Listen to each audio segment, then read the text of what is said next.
Olá, boa noite a todos. Sou Carolina Suchoy e estarei mediando esta mesa sobre a pandemia e o ensino híbrido e o acesso à permanência estudantil na UNILA.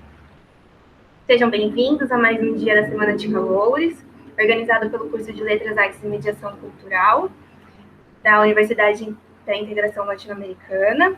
Aqui estará conosco o Léo Silva, que estuda Relações Internacionais e Integração, ingressou na UNILA em 2016 e suas pesquisas em desenvolvimento são das áreas de dependência, questões raciais e Estado na América Latina.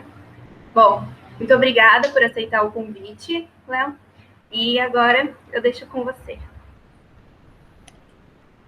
Olá, boa tarde, bom dia, boa tarde, enfim, depende do horário que vocês forem assistir o vídeo, né?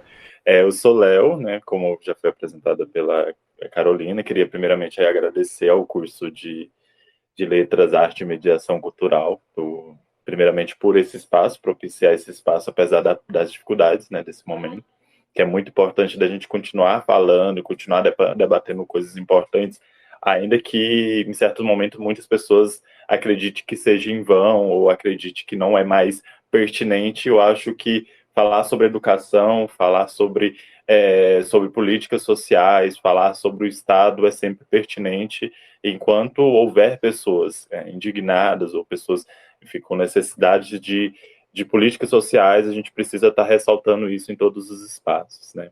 Então, agradecer a Carolina, agradecer a organização aí do espaço. E aí hoje eu fui convidada aí para essa tarefa dificílima, que é justamente falar sobre assistência estudantil, né? A assistência estudantil, ela tem enfim, ela tem um largo histórico, e falar também da questão da pandemia e da questão sobre o ensino remoto e híbrido, que também é outra dificuldade, talvez cercada por diversas polêmicas, e sobretudo que é dificultada, tensionada no momento que a gente vive, né, e politicamente, socialmente, porque a gente hoje não falamos somente de uma crise sanitária, senão uma crise político-social aí que consegue, que germine, que respinga em vários aspectos da vida e, sobretudo, que afeta aí em cheio as pessoas mais pobres ou principalmente as mulheres e pessoas racializadas ou pessoas sexo, gênero diversas, né? Então, esse papo espero que seja, enfim, seja agradável e para quem estiver assistindo, para quem assistir esse vídeo, que, enfim, podem recorrer a mim, recorrer à organização aí para estar sanando qualquer dúvida. Eu sou Léo, como já apresentei, eu estudo Relações Internacionais e Integração desde 2016, sou um estudante cotista, um estudante de renda e escola pública, né? E um aspecto interessante aí sobre esse processo é que a gente está falando justamente disso, né, da inclusão, e que para mim e para inúmeras outras pessoas seria impossível o sonho da universidade, ou o sonho do diploma, ou o sonho da formação universitária, e até mesmo de educação de qualidade, porque muitas e muitos de nós só chegamos a ter o mínimo de educação de qualidade, né, e isso e contrastando de maneira assim exorbitante com a precariedade da educação básica no Brasil, a partir do momento que a gente acessa a universidade. Por isso a importância tão grande de falar de permanência estudantil, aliadas que a gente, inclusive, agora coloca no bojo do tripé universitário, que não é só mais tripé pesquisa, ensino e extensão, que se não existe permanência para que todos tenham as mesmas condições de estar construindo essa instituição histórica da sociedade, que é a universidade, e que é tão importante.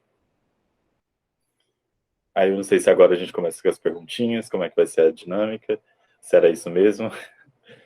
Vamos lá. Isso, tá ótimo. Você quer que eu faça, então, umas perguntas, aí você vai desenvolvendo o assunto? Pode ser, ou eu posso já tocar e depois você pode intervir com perguntas. Não, então pode falar. Então vamos lá. Bom, falar sobre assistência estudantil, a gente necessariamente a gente falando da América Latina, né, e falando especificamente do Brasil, a gente precisa recorrer à história da universidade, né? E isso é interessante, falando desde o Brasil, desde a sociedade da formação social brasileira, porque ela destoa dos demais países, dos demais estados que compõem aí esse vasto continente que chamamos de América Latina. Destoa porque justamente nossas primeiras experiências universitárias, ou experiências de composição de espaço universitário, de espaço de ensino superior, ela se deu aí muito tarde em relação a outros países, né? Se a gente for pegar como referência ao México, que já lá na metade do século XIX, né, do século XIX já tinha universidades assim com grande referência para o continente, o Brasil só foi ter essas composições, né, de desatomizar o ensino superior, de escolas técnicas e de escolas muito esparsas, ali a partir da segunda metade do século 30, da década de 30, desculpa, da década de 30 do século passado, né? Isso porque a gente atrela a história da universidade, a história da educação como um todo, né, aos ciclos de desenvolvimento, né, do Estado, né? A gente não tem como, por exemplo, falar de uma universidade, por exemplo, no período da escravidão, no qual a grande disparidade em trabalho intelectual e trabalho manual era ainda mais acentuada, né? Você não precisaria de escolas primárias quando uma boa parte da população eram designada ao trabalho escravo, à posse de uma outra pessoa. Enquanto que nesse mesmo período o processo de formação superior era trazido num processo de migração, né? Então, tanto aí ali, né, nesse período de transição, né, para o trabalho livre, tanto boa parte do trabalho era desempenhado por imigrantes, como boa parte dos intelectuais, dos letrados, é interessante falar isso para o pessoal de letra, porque o letrado é justamente todas as pessoas, naquele momento, colocado como todas as pessoas que tinham acesso às letras, né? Porque o número exorbitante das pessoas que sequer tinham acesso às letras, ou acesso ao conhecimento mínimo, era enorme.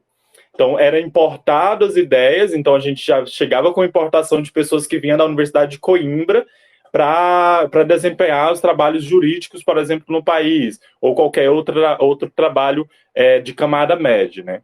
Então, esse é o primeiro cenário que a gente tem da história da universidade no país, né? Não tem como, e aí a gente precisa falar disso, porque somente a partir do momento no qual a gente começa a ter uma demanda por políticas sociais para assegurar que outras pessoas tenham acesso à educação, é que a gente começa a pensar ou a desenhar um escopo ou um desenho do que vai ser a política de assistência estudantil que a gente tem hoje, por exemplo, né?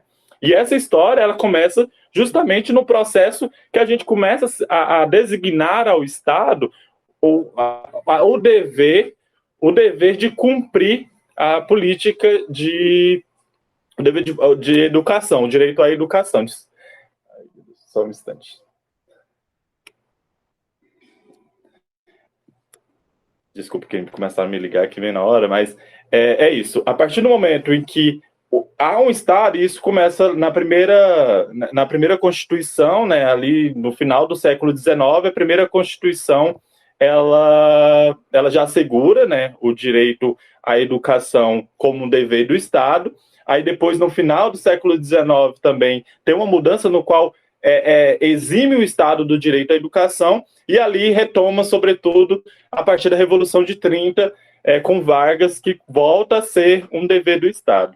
Mas o que está acontecendo de 30, de tão efervescente, que começa a mudar de fato, ou dar a necessidade de se adotar políticas de assistência sociais ou políticas sociais, né? Porque o correto não é assistência estudantil, é assistência social aos estudantes, né? Uma política de assistência social geral do Estado aos estudantes, a uma parcela específica do corpo dessa mesma sociedade. Porque em 1930 a gente tem uma grande transformação produtiva na sociedade brasileira. A grande transformação produtiva na qual a gente deixa de ser um país estritamente exportador, e ali a gente tem uma associação de determinadas elites e que tomam a condução do Estado e começam a fazer uma viragem, no qual a substituição de importações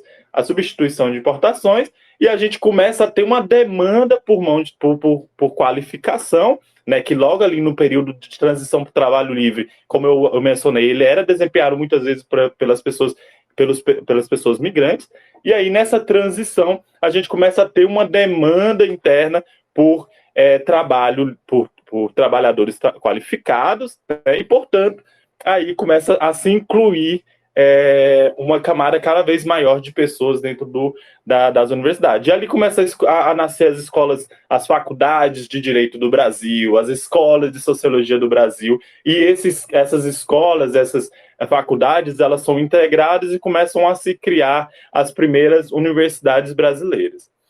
Nesse período, a partir disso, a gente tem grandes transformações, né? Nesse primeiro momento, a gente é muito tímido esse processo, mas a partir da década de 50, a gente tem cada vez mais pessoas de camadas populares com demandas de acesso à universidade, né? Cada vez mais, cada estado começa a criar sua universidade, isso somadas às universidades estaduais, às universidades municipais, que já começavam a se desenhar nesse período, e a gente começa a ter essa demanda por assistência social, e o Estado, a fim de garantir preceitos constitucionais, que é o direito à educação, começa a adotar, né, essa política de assistência social. E ali a partir do Estado, né, e, enfim, aí caberia um outro momento para se falar do que era o Estado novo, né, o Estado de 37, o que era esse Estado, né, 34, 37, né?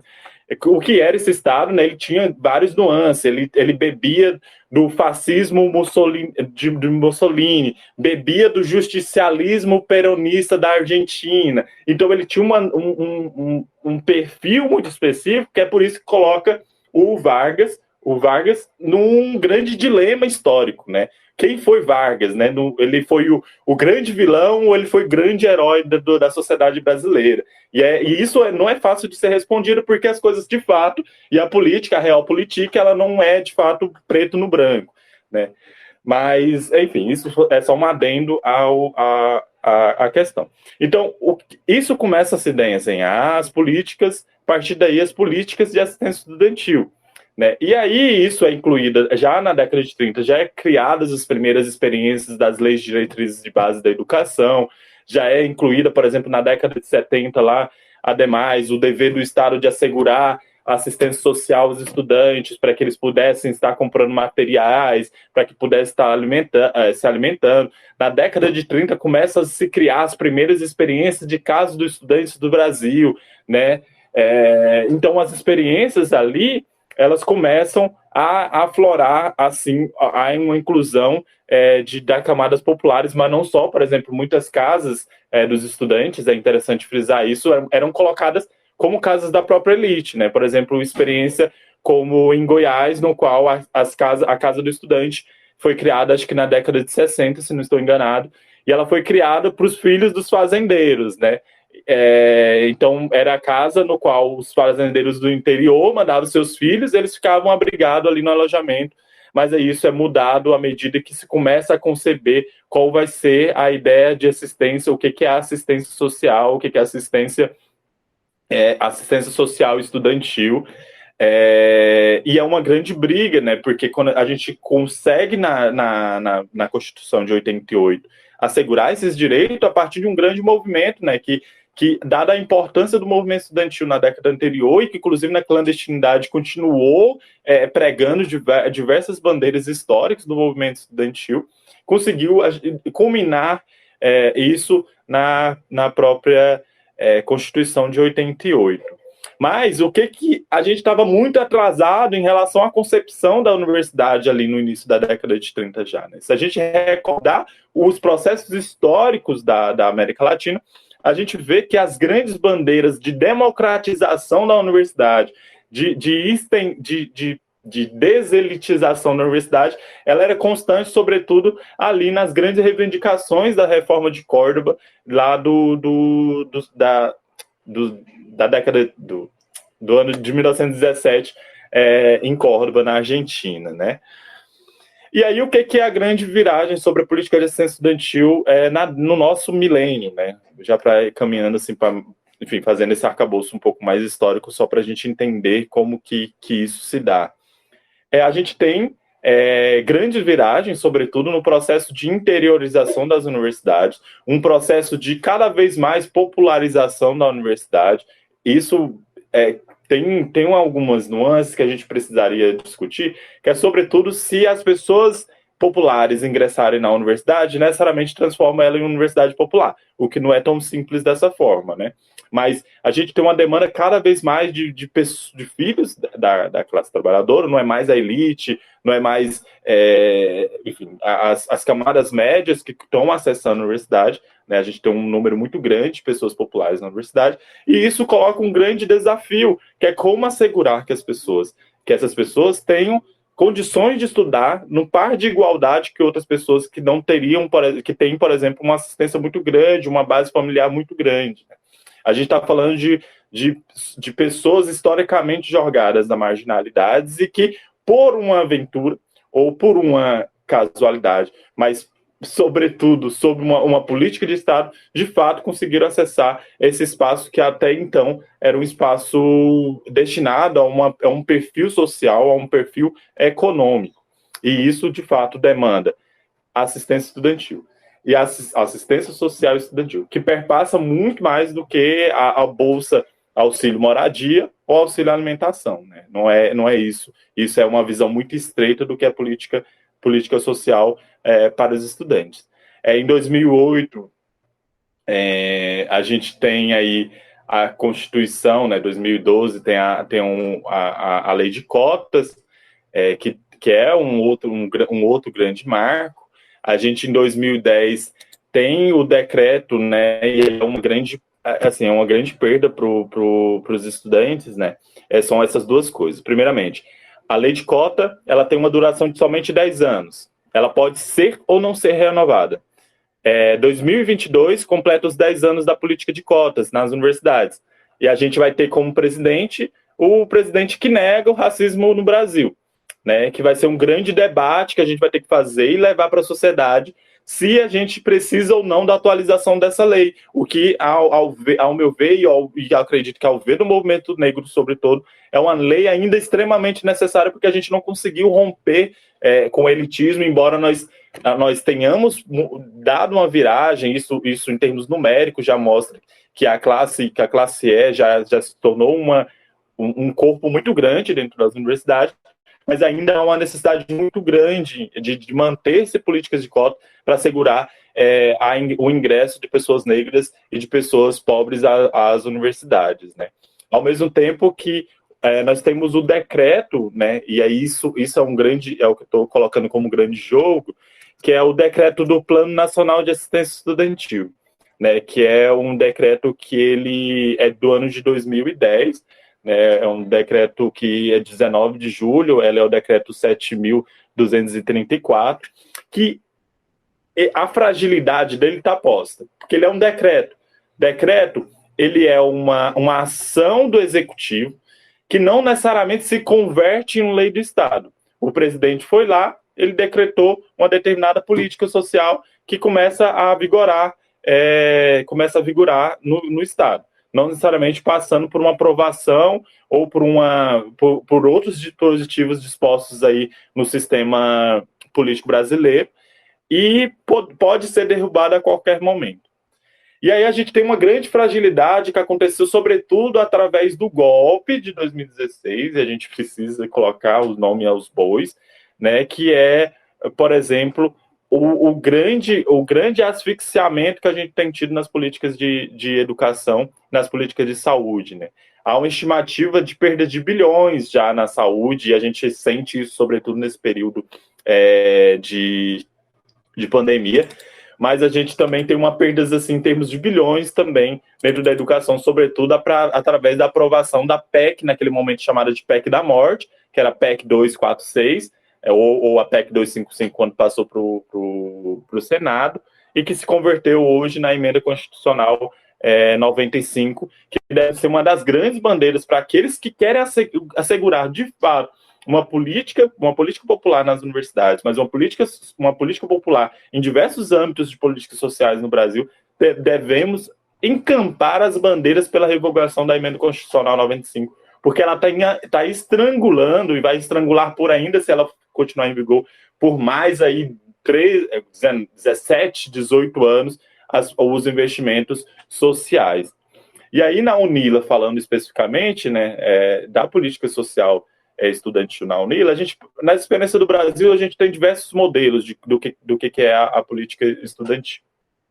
A gente tem universidades que, por exemplo, elas tinham auxílio Ai, agora travou a palavra, não vou conseguir falar mesmo. Mas tinha... Exatamente. Tem a Universidade da Bahia, por exemplo, ela tinha uma experiência no qual ela subsidiava, né, para que os estudantes populares tivessem condições de ter um óculos ou condições de fazer uma consulta de vista. A gente tem experiências de assistência estudantil que, além da psicologia, tem a acupuntura, sabe? A gente tem políticas de assistência estudantil que, além do restaurante universitário que assegura soberania alimentar, isso é muito importante, muito importante. Nenhuma educação de qualidade se preza sem perpassar por uma alimentação adequada. E a gente sabe que uma política, um auxílio estudantil de R$300, não assegura soberania alimentar, não assegura uma alimentação saudável e, portanto, não vai assegurar, por fim, consequentemente, um processo educativo de fato vigoroso. Então, a OMS, por exemplo, orienta que devemos ter, no mínimo, 5 refeições ao dia. A gente tem muitos estudantes que não conseguem, até mesmo por ter que, muitas vezes, arcar com toda a despesa da família, juntamente à família, não consegue fazer sequer as duas principais. E como a gente vai falar de educação de qualidade se a gente não consegue falar sobre o estômago, né? Porque a fome dói. E quando se dói, quero ver que estudante vai conseguir ficar 5 horas numa cadeira para estudar sem antes passar por esse processo. A gente tem experiências de política de assistência estudantil, né, que passa por yoga, que passa por... Enfim, são inúmeros os desenhos que a gente tem. Isso que eu ia falar do RU era para falar que tem política de assistência estudantil, que tem nutricionista também para os estudantes. Temos experiências de política de assistência estudantil no Brasil, que assegura dentista para os estudantes. Temos políticas de assistência estudantil no Brasil, experiência que assegura, por exemplo... Nossa, agora me fugiu as inúmeras... Mas, enfim, é um arcabouço enorme.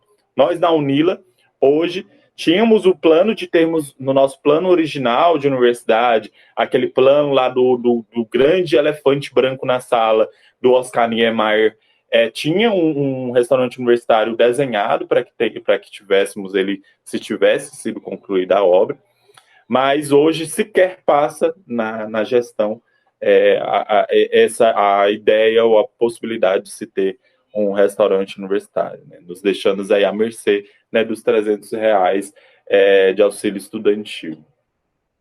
E além da moradia estudantil que nós tínhamos no passado, né, tínhamos uma moradia e que hoje já não temos mais, e agora temos uma que está pronta, mas que ainda não sabe quando se vai entregar ou não.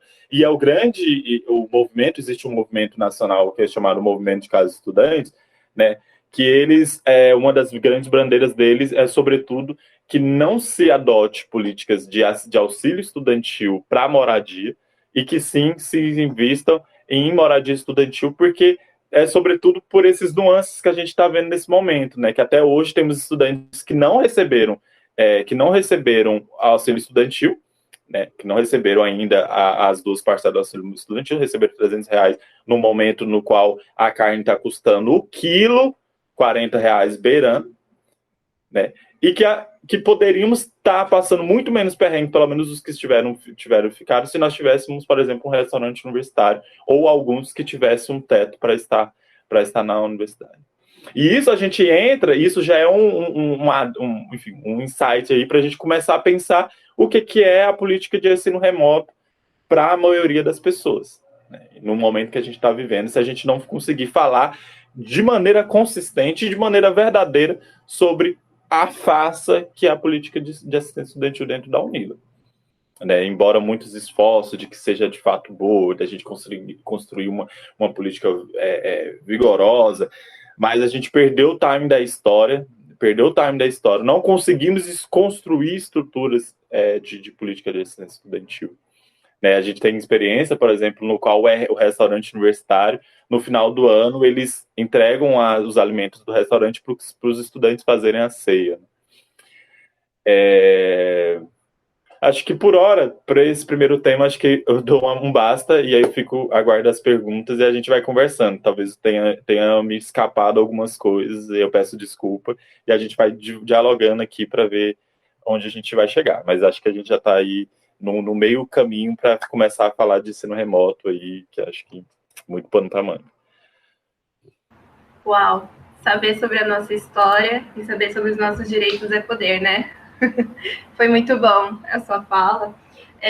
Eu vou fazer duas perguntas em uma, que na verdade sabemos que é um momento muito difícil na Unila, onde o pessoal está recebendo 40% dos seus auxílios, e aí eu queria te perguntar, é hora de fazer bagunça, né, fazer barulho para eles mudarem essa assistência? E também, né, se esse é um dos maiores motivos da evasão, porque a gente sabe que na normalidade a evasão das universidades já é muito grande.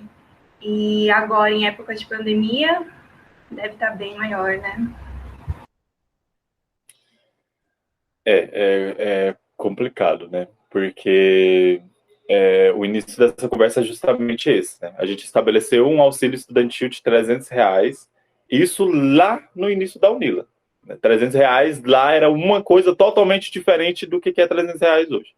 Hoje, um momento no qual a gente vive com o pior salário mínimo em 15 anos.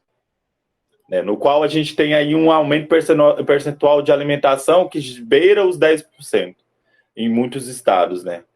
E no qual o ajuste por exemplo, do valor da moradia se ajusta em 29%. Né? Então a gente está falando de uma política de precarização da vida, e não só dos estudantes, a gente está falando de precarização da vida como um todo. Todas as famílias estão sentindo o peso no bolso. E isso também significa que nossas famílias não têm o mesmo patamar de estabilidade que talvez tinha há 10 anos atrás. Então é irreal a gente falar de um auxílio de R$300. É irreal. E isso de fato, é um motivo para a gente exigir, por exemplo, uma reinvenção, uma reestruturação da política de assistência estudantil.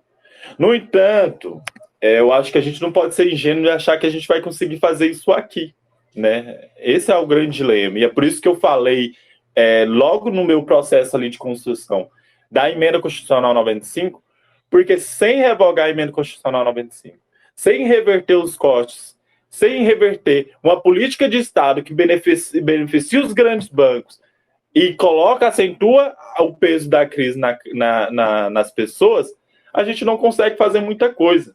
A gente vai conseguir mudar uma coisa paliativa aqui, uma coisa paliativa ali, a gente vai ficar olhando para os demônios próximos da gente, não vai conseguir ver os grandes demônios que nos atordoam todos os dias. Então eu acho que sim, de um lado, precisamos sim tá conseguindo construir cada vez mais alternativas de política de assistência estudantil. Né, está conseguindo, talvez, colocar na mão dos estudantes essa tarefa, né? A tarefa, eu acho que a gente está num processo aí de construção, né, de fato, de uma nova política estudantil, de assistência estudantil na Unila. A gente não sabe qual vai ser o resultado disso, porque ela pretende se adequar à realidade orçamentária atual da Unila, o que pode parecer muito quase uma institucionalização de uma política talvez mais atroz, mas pode ser muita coisa. Acho que é um processo que está dado e que está se construindo e que a gente precisa ver o resultado daqui a pouco, né? Mas que eu acho que os estudantes também precisam estar protagonizando outras invenções, outras criatividades, outros saltos. E isso feito se associando à sociedade como um todo. Porque não é só os estudantes que estão sofrendo desse período, né? Da fome, período do desalento, o período de uma acentuação enfim, da saúde, né, de problemas de saúde mental. A gente está falando da sociedade como um todo, né, e temos experiências, temos que cada vez mais nos aproximarmos daqueles que lutam tal como nós lutamos, né? E a gente tem, enfim, temos ideias. No passado a gente conseguiu discutir, em 2017, se não estou enganado, né, a criação em vez de um restaurante universitário, né, construir um restaurante popular, no qual não somente estudantes pudessem estar comendo com um valor menor, mas que as populações pobres de Foz do Iguaçu também pudessem estar se alimentando com qualidade, com um valor menor. Como isso é possível? A gente tem muito perto de nós, assim, vários produtores de alimentos que são assentados e que trabalham com políticas de alimentação, que têm um estudo sobre soberania alimentar, que trazem alimentos de qualidade para as mesas de muitas pessoas. A gente tem um MST perto da gente, que poderia dar um salve muito grande. O MTST, ela tem dado uma grande aula de poder popular, né, das pessoas se organizarem para sair do perrengue, que são as cozinhas solidárias que tem aí a tendência a abrir inúmeras pelo Brasil inteiro. Então, acho que é um momento de luta, sim, e acho que a gente tem que colocar isso no nosso cotidiano. Acho que não adianta vir todo começo de ano, da cesta, da marmita, que não vai dar conta. Não vai dar conta enquanto a gente não conseguir reivindicar saltos maiores. E isso vai perpassar, sobretudo, numa luta contra as reformas, uma luta pela revogação da emenda constitucional. E nós não estamos só nessa. Né? Não adianta, não é só estudante que tem que exigir a revogação da emenda constitucional 95. É só você ir no posto e ver a fila enorme de pessoas e falar, gente, temos uma perda de cerca de 30 bilhões no SUS nos últimos anos. Olha que política genocida que a gente tem como política de Estado. É só a gente ir, por exemplo, nas inúmeras famílias que estão sem creches hoje e falar, gente, sabe quanto a gente está perdendo no investimento em educação nos últimos anos por causa da asfixia que a emenda constitucional 95 tem colocado como ponto de faca no pescoço das pessoas, né? E isso perpassa por diversos âmbitos sociais, né? São diversos os autores que precisam estar conosco e nós precisamos estar com eles nesse processo mais amplo de luta, né? Não só reivindicar essas reivindicações locais, mas que essas reivindicações locais elas consigam estar dando conta de uma reivindicação estrutural também, né? E aí isso, claro, expõe estudantes a cada vez mais evasão. Isso antes da pandemia, a Unila era uma das universidades que mais evadia, né? Porque e são inúmeros fatores, né? É o fator de que é uma universidade, de fato, com um número muito grande de estudantes populares. É uma universidade que, desde 2016, tem cada vez mais fechado o cerco sobre quem vai ser contemplado ou não com a política de extensão estudantil. A gente são estudantes que saem de muito longe para estar na Unila. A gente vê a experiência que até então isso mudou bastante, né? A gente agora tem bastante estudante da cidade, mas até então era a maioria estudantes de fora que vinham para cá. Imagina estar longe da família, receber uma miséria de auxílio, passar pelo perrengue do preço da vida, que é muito caro. E isso de fato, um elemento que contribui muito para a evasão estudantil, né? Não sei se eu respondi, se não, pode lançar aí. Respondeu super, foi ótimo. Já podemos entrar, então, no segundo assunto, que é a pandemia e o ensino híbrido. Então, pode começar. E aí, isso é outro pano para manga, né? A gente já tem alguns elementos que a gente apontou nessa primeira abordagem, né, do tema sobre política de assistência estudantil, sobretudo pelo que eu falei inicialmente, né? A concepção do tripé universitário, que foi uma conquista da reforma de Córdoba de 1917, ela expunha esses três elementos, que a universidade, A universidade, para ser chamada de universidade de fato, ou se a gente conseguir, e aí isso é outro dilema dentro da ciência da educação, né? A universidade, eu vou fazer isso, é porque geralmente eu não consigo explicar uma coisa sem explicar de onde eu parto o meu raciocínio para pensá-lo, né? A educação, né, ela é um elemento que ela só se dá através de 3 elementos principais. Primeiramente, a transmissão do conhecimento historicamente acumulado. Então, historicamente, o ser humano criou uma série de conhecimentos, uma série de ciências para sobreviver e para que o meio ambiente lhes fosse menos hostil. Nós não criamos o fogo, mas adotamos o fogo como uma experiência da sociedade humana, como extensão do próprio sistema digestivo. Dominamos a gravidade, dominamos a mecânica, construímos 1 milhão de coisas como extensão do próprio ser humano e como um processo de domínio do que vai ser essa ciência da natureza. E isso foi um acúmulo histórico a partir do processo enfim, foi colocado como um grande acúmulo da humanidade, essa diversidade de saberes. E essa diversidade de saberes, ela perpassa os tempos, né? Então, ela vai transmitindo. Então, esse é um dos elementos do processo de conhecimento, a transmissão do próprio conhecimento historicamente acumulado. Mas só transmitir o conhecimento não nos é suficiente. A gente precisa prosseguir no processo de cada vez mais acúmulo nesse montante de conhecimento. Para isso, a necessidade da pesquisa. A necessidade de pesquisa. Então, não é só ensinar, não é só transmitir o conhecimento. A gente precisa pesquisar, e para pesquisar, a gente precisa de um terceiro elemento, que é que a verdade ela é algo concreto.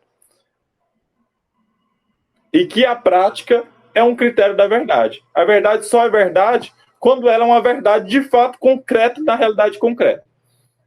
Então, para o conhecimento de fato ser uma atualização, ela de fato precisa estar sincrônica com a própria sociedade, com o movimento da própria sociedade. Por isso que a universidade é concebida em termos de ensino, pesquisa e extensão. Então, a universidade só existe a partir desses 3 elementos fundantes, desse que chamamos do tripé universitário.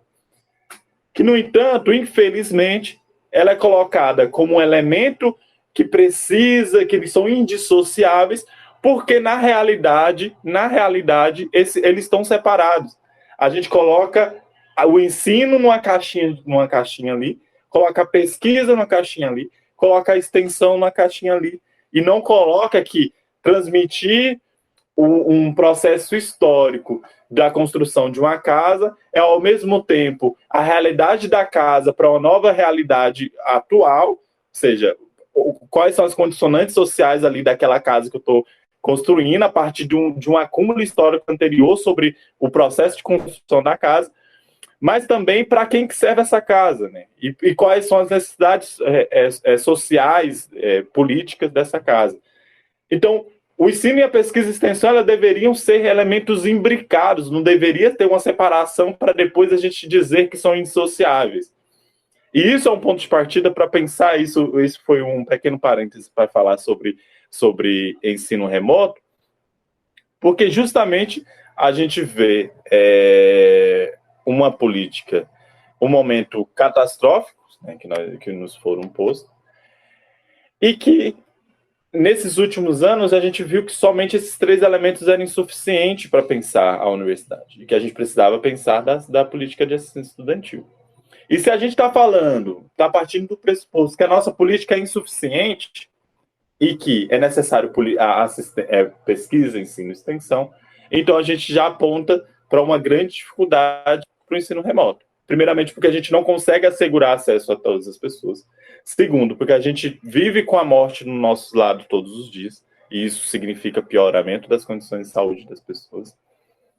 E terceiro, porque a gente não vai conseguir assegurar, de fato, um ensino de qualidade enquanto há um espaçamento, não um espaçamento, mas um esparçamento entre o que é o ensino, o que é a pesquisa, o que é a extensão. E isso ainda entraria em outros elementos, que é o elemento sobre se a educação ela é um elemento que se faz só, o celular ele é um elemento que se faz coletivamente. E se não é necessário, por exemplo, ter a experiência do encontro, a experiência do afeto, a experiência da troca de estômagos juntos, para que, de fato, a gente fale de uma efetividade da educação. No entanto, existe toda essa discussão, mas existe a discussão real de que os estudantes também tampouco poderiam ficar parados, né, nesse período. Né? E isso, de fato, nos joga, né, num grande dilema, que é o dilema do ensino remoto, do ensino híbrido, mas que só é real a partir do momento que a gente, de fato, consegue assegurar acesso e qualidade para todas as pessoas. Né? E a gente está falando, por exemplo, de lugares, por exemplo, em Foz do Iguaçu, no qual a internet é caótica.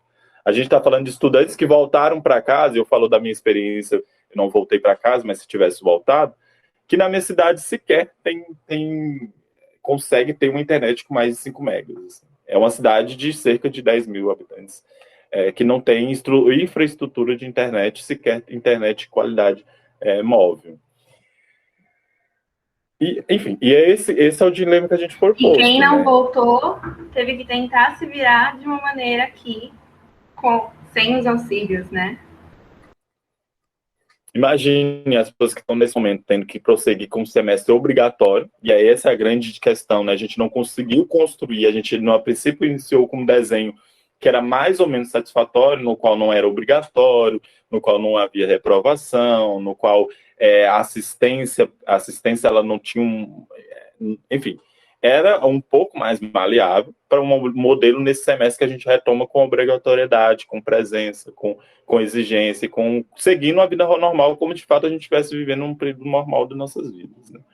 E aí imagine isso com estudantes que de fato vivem com os 600 reais ou com os 300 reais, e que a família perdeu o emprego, muitos de nossas famílias perderam o emprego. Muitos de nós tivemos que iniciar o trabalho, né? Eu mesmo tive que trabalhar porque, de fato, meu pai desempregado, eu recebendo 600 reais não conseguiria sobreviver. Né? E aí é isso, esse é o mundo real.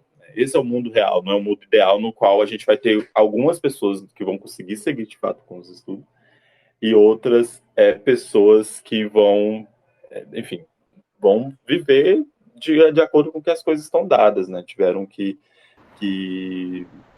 improvisar esse processo de ensino. Né? E aí tem outros elementos que podem... Né? Já não bastava o medo de pegar a doença e ter um sintoma muito grave longe da família, como também agora trabalhar e conciliar as aulas que às vezes não tem muito suporte dos professores ou da universidade, né? E nem dos estudantes, né? Porque se nós não nos ajudamos, não conseguimos, né, ir para frente. Exatamente, e era para a gente estar falando de coisas muito mais importantes, assim, né, nesse momento, né? Não é uma defesa para que a gente estivesse parado, né? Mas uma defesa de que a gente tivesse, de fato, repensasse o que é a educação. De fato, a gente repensasse qual é o sentido da educação. E que a gente, de fato, repensasse que o diploma que a gente vai receber daqui a pouco não serve de nada no mundo do trabalho devastado, de 14 milhões de desempregados. Então, são grandes coisas que precisam ser pensadas e que muitas vezes são colocadas de escanteio e que acabam...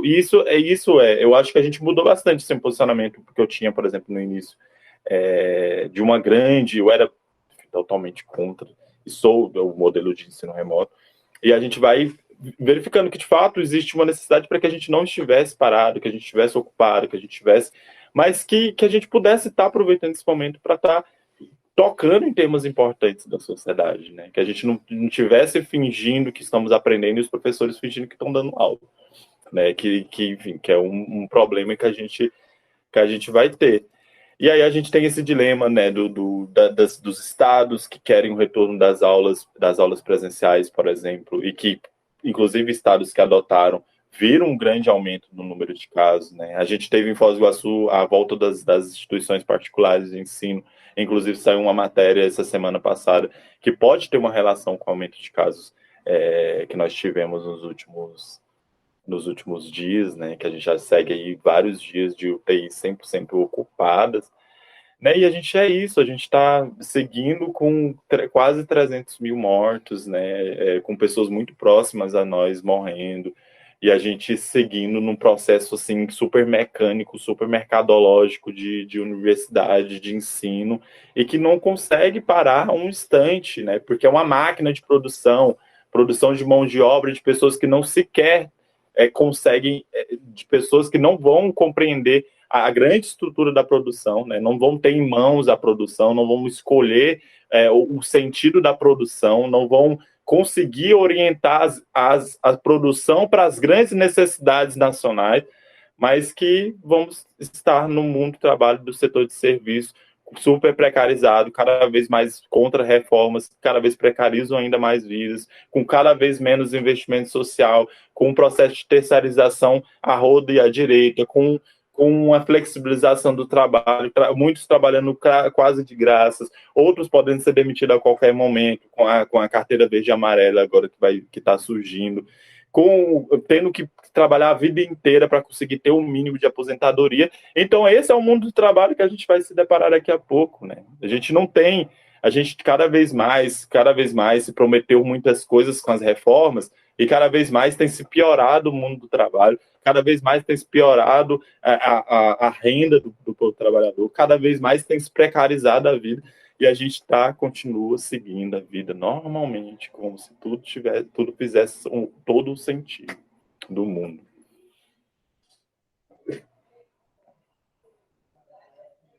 Pode perguntar, não sei se eu respondi. Sim, eu vou fazer mais uma pergunta, né?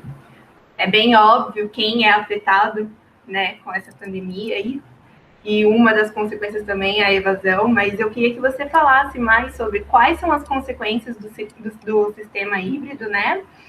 E qual é a nossa função como estudante agora, o que a gente deve fazer, como a gente deve ajudar aqueles que precisam também.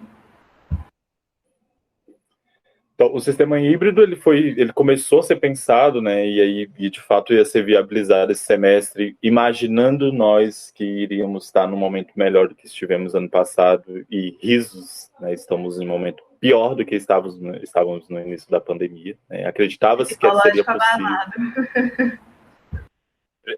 Acreditávamos que seria possível, de fato, tocar o ensino presencial ao ensino remoto nesse primeiro momento.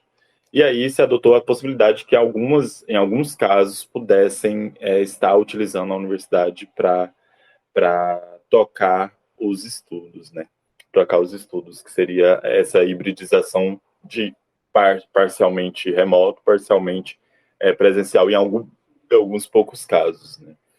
E eu acho que, enquanto não tivermos vacina, né, acho que é impossível a gente pensar no retorno presencial ou meio presencial das aulas, né? Isso é questão de saúde, questão enfim, questão básica, basilar, assim, de se pensar, não conseguimos voltar, e eu acho que todos os CAs, todos os DAs, todo o movimento estudantil das universidades como um todo, precisam estar colocando isso na linha de frente. Assim como colocando na linha de frente também, juntamente com isso, a exigência da vacinação já para todas e todos, que é a outra coisa que não podemos tá esquecendo, né?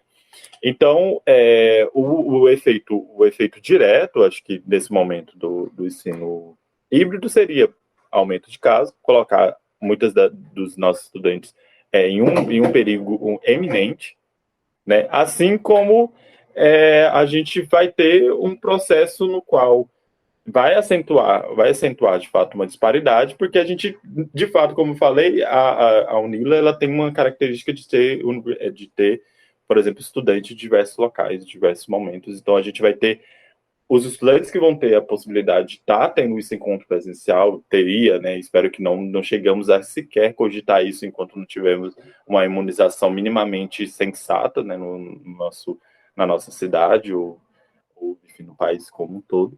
E outros estudantes que não vão ter essa possibilidade, de que vão estar no ensino estritamente remoto, né? Então, acho que... E quanto ao processo de reivindicação, eu acho que um grande problema da história do movimento estudantil da história dos estudantes organizados, do histórico das nossas entidades estudantis, é muito no sentido de como a gente é muito mais reativo do que propositivo, né?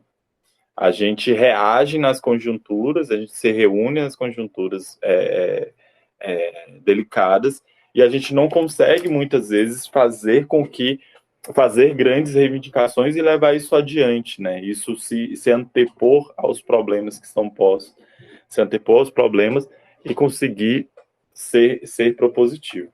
Então, acho que o processo nesse momento de reivindicação é conseguir estar acompanhando os casos, estar acompanhando a vacinação, estar movimentando-se pelo processo de vacinação, né? Eu acho que é um outro elemento assim, fundamental, e acho que é o mínimo de nós, de uma instituição pública do Estado brasileiro, e tão importante quanto a universidade, de estarmos fazendo, de estarmos movimentando-nos no sentido da imunização da população, que não foi feita até então, devido a uma omissão, né, do Estado brasileiro em realizá-la.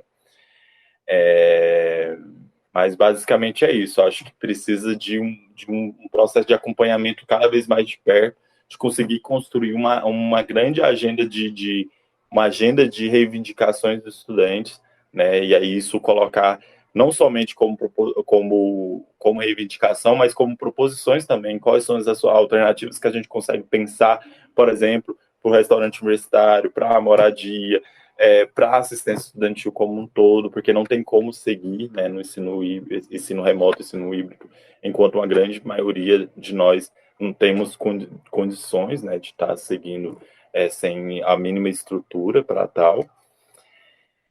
E é isto.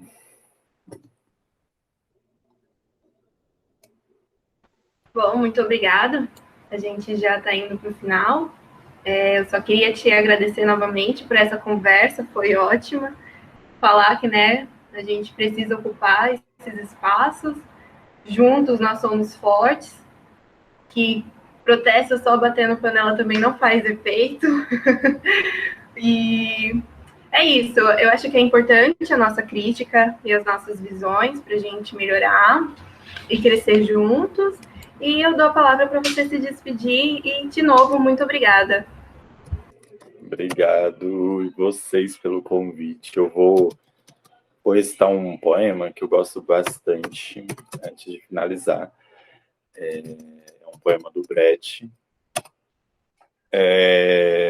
Mas antes, novamente, agradecer ao LANC, agradecer ao curso de LANC, agradecer à organização desse evento. Acho que é o momento no qual a gente... É o momento o qual menos nós precisamos estar calados, né? Eu acho que tem muita atrocidade. A gente está falando de uma morte de pessoas que morreram mais do que morreram pessoas de HIV dos últimos tantos dezenas de anos, né? A gente está falando da morte de 1%, mais de 1% da população brasileira. A gente está falando de uma política que anti-ciência e contra uma política anti-ciência é preciso ter um rigor científico ainda maior. E isso é o nosso dever enquanto estudantes de instituição pública de ensino. Mas só não rigor dentro da nossa universidade, mas para que servem esses conhecimentos que nós estamos fazendo, né? Eu estou conversando aqui no curso de Letras, Arte e Mediação Cultural, e o movimento da década de 50, década de 60, construíram os grandes CPCs, Centro Popular de Culturas da União Nacional de Estudantes. Todos os estudantes levando cultura popular e conversando sobre cultura popular com o povo.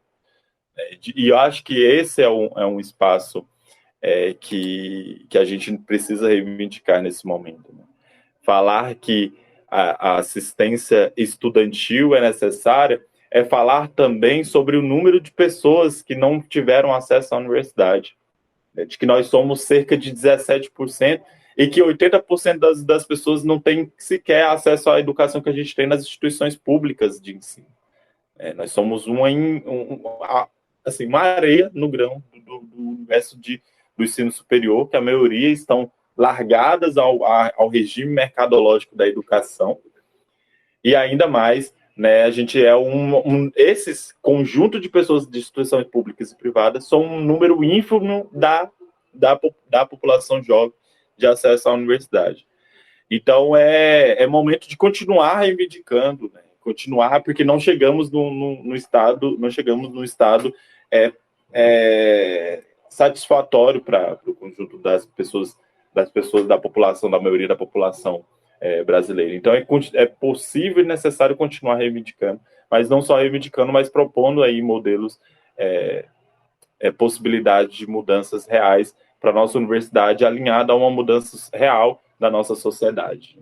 Então, eu vou terminar com um poema do Brecht, né? No aceptem lo habitual como una cosa natural, porque em tempos de confusão organizada, de arbitrariedade consciente, de humanidade desumanizada, nada deve ser natural, nada deve ser impossível de cambiar. E é isso. Obrigadão, gente. Grande abraço e uma ótima semana para vocês, assim, dessa atividade, né? Semana de recepção. E que vocês também tenham um ótimo ano acadêmico, e que possamos ver horizontes um pouco mais esperançosos aí mais para frente, e que construamos também ambientes de mais esperança de agora para frente também, porque isso também é responsabilidade nossa. Não adianta somente lamentar as mortes, lamentar a dor, lamentar o pânico, lamentar esses conjuntos de coisas que são de fato lamentáveis, se a gente também não nada contra a corrente consegue aí construir alternativas societárias, construir alternativas de universidade também. E para isso precisa de um contato muito grande com esse mundo de penúria e que grita e que está indignada também junto com a gente, e que muitas vezes essa indignação não é capturada pelos setores mais reacionários da nossa sociedade, né? É isso.